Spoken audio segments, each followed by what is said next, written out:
Baiklah, di sini saya akan menjelaskan penggunaan media pembelajaran. Yuk kita sama-sama evaluasi hasil belajar kita. Yang pertama adalah prinsip penggunaan media pembelajaran. Dalam penggunaan media pembelajaran, kita harus mengetahui 7 poin paling utama dalam penggunaan media pembelajaran. Yang pertama adalah prinsip kesesuaian. Media pembelajaran harus sesuai dengan yang pertama, tujuan pembelajaran. Nah, jadi dalam tujuan pembelajaran ini, kita juga harus mendukung pencapaian kognitif, afektif, dan psikomotorik. Yang kedua, materi. Dalam materi ini, kita harus relevan dengan bahan ajar, misalnya menggunakan visual atau materi yang membutuhkan visualisasi. Yang ketiga, karakteristik siswa. Nah, dalam karakteristik siswa ini, disinilah kita harus mempertimbangkan usia, minat, dan gaya belajar siswa, atau visual, auditori, atau kinestetik. Yang keempat, lingkungan dan fasilitas. Dalam lingkungan dan fasilitas ini, kita harus memanfaatkan sarana dan prasarana yang tersedia di sekolah. Yang kedua adalah prinsip efektivitas dan efisiensi. Media yang baik harus membuat proses belajar yang efektif dan efisien dengan cara 1. Meningkatkan pemahaman. Bagaimana kita cara meningkatkan pemahaman? Nah, di sini kita membantu siswa memahami konsep yang sulit menjadi lebih mudah. Yang kedua, mempercepat proses belajar. Nah, dalam mempercepat proses belajar ini, di sini kita menyampaikan informasi lebih kompleks, jelas, dan dalam waktu yang lebih singkat. Yang ketiga adalah prinsip interaktivitas. Media sebaiknya mendorong interaksi, dua arah, dan partisipasi aktif siswa. Yang pertama, memotivasi siswa. Di sini artinya kita harus merangsang rasa ingin tahu dan membuat siswa terlibat aktif dalam pembelajaran yang telah kita berikan kepada siswa. Yang kedua, memberikan umpan balik langsung. Nah, di sini mungkin kita siswa ini mengetahui hasil belajarnya segera setelah mengerjakan evaluasi. Yang keempat, prinsip autentisitas. Nah, di sini media harus menyajikan informasi yang akurat, lebih faktual gitu, dan dapat diandalkan untuk membangun pemahaman yang benar. Yang kelima, prinsip kebermaknaan. Media harus membuat materi pembelajaran lebih bermakna dan berkesan bagi siswa dengan cara yang pertama, menarik perhatian minat siswa. Nah, di sini kita bisa membangkitkan minat belajar siswa, membangun rasa ingin tahu mereka bagaimana pembelajaran yang harus mereka rangkum dan inti-inti sari yang mereka bisa dapat dalam pembelajaran yang kita berikan. Yang kedua, menghubungkan dengan kehidupan nyata. Artinya, dalam pembelajaran kita harus membuat materi lebih relevan dengan kehidupan siswa. Nah, jadi sambil kita memberikan materi, sambil kita ketahui kehidupan nyata mereka bagaimana, mereka bisa menyukai pembelajaran dengan baik. Biar tidak membosankan, kita memberikan sedikit ice breaking dan memberikan banyak evaluasi. Yang keenam adalah prinsip orientasi siswa. Artinya, penggunaan media pembelajaran harus berpusat pada kebutuhan siswa, bukan hanya pada kenyamanan atau keinginan guru saja. Yang ketujuh adalah prinsip ketersediaan. Artinya tuh, media yang direncanakan harus mudah diakses oleh siswa. Penting juga untuk memiliki media alternatif jika media utama tidak bisa digunakan. Nah, jadi kita pintar-pintar membuat dan mengatur bagaimana pembelajaran yang lebih baik dan mudah untuk kita bisa pakai baik untuk guru maupun siswa. Poin yang kedua adalah pola pembelajaran bermedia. Pola-pola pembelajaran bermedia yang telah dijelaskan sebelumnya, pola-pola ini menunjukkan cara media diintegrasikan ke dalam proses belajar mengajar, dari yang paling sederhana hingga yang paling canggih. Yang pertama adalah pola tradisional. Karakteristik dalam pola tradisional ini adalah media sederhana seperti papan tulis atau buku cetak digunakan sedikit saja. Fokus pada pola tradisional ini guru menjadi pusat pembelajaran. Interaksi cenderung satu arah. Nah, jadi mungkin pembelajaran ini guru itu fokus pada pembelajaran yang pertama, yaitu yang dijelaskan kepada siswa-siswinya. Yang kedua adalah pola guru dengan media. Karakteristik dalam pola guru dengan media ini, guru menggunakan media sebagai alat bantu untuk mendukung penjelasan. Fokus pada pola guru dengan media ini memperjelas materi yang disampaikan oleh guru, namun interaksi utama tetap antara guru dan siswa. Yang ketiga adalah pola guru dan media. Karakteristik dalam pola guru dan media ini, peran guru dan media bergantian dengan interaksi dengan siswa. Fokusnya itu pembelajaran lebih dinamis, media mengambil alih sebagian tugas presentasi, guru bertindak sebagai fasilitator. Yang keempat adalah pola bermedia atau jarak jauh.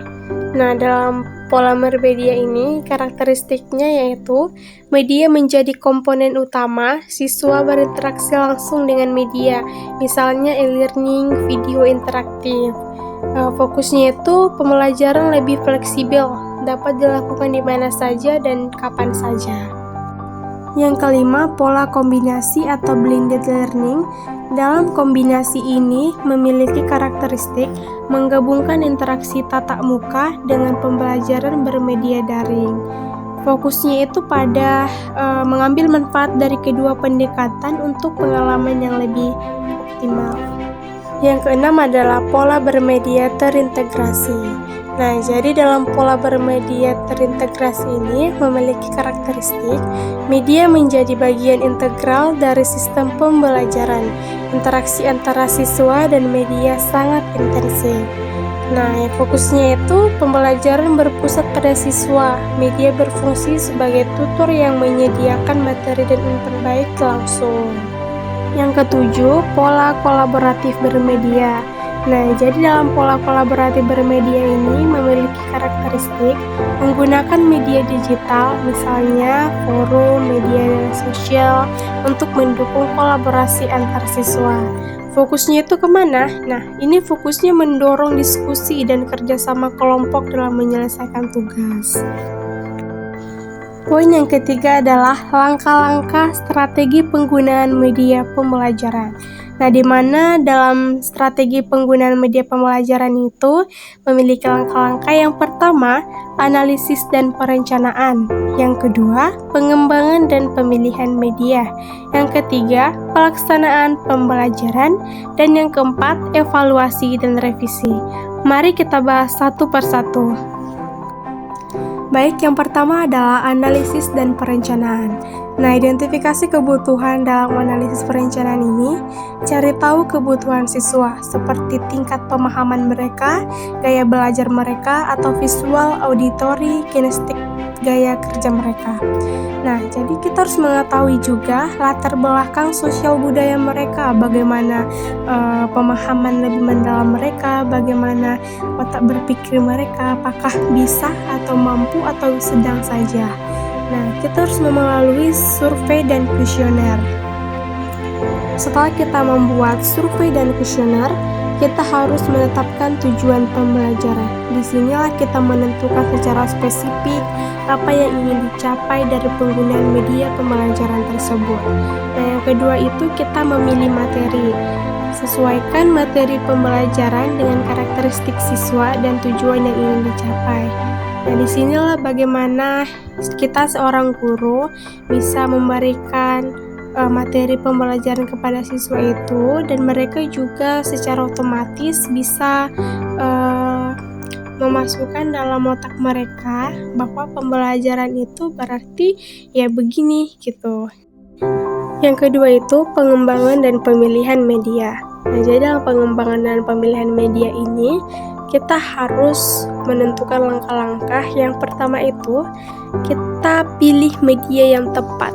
Artinya, kita pilih media yang sesuai dengan tujuan materi yang kita inginkan. Misalnya nih, video untuk materi yang abstrak atau diskusi grup untuk materi yang memerlukan interaksi yang lebih banyak. Yang kedua, Kembangkan konten, artinya buat konten yang relevan, akurat, dan menarik.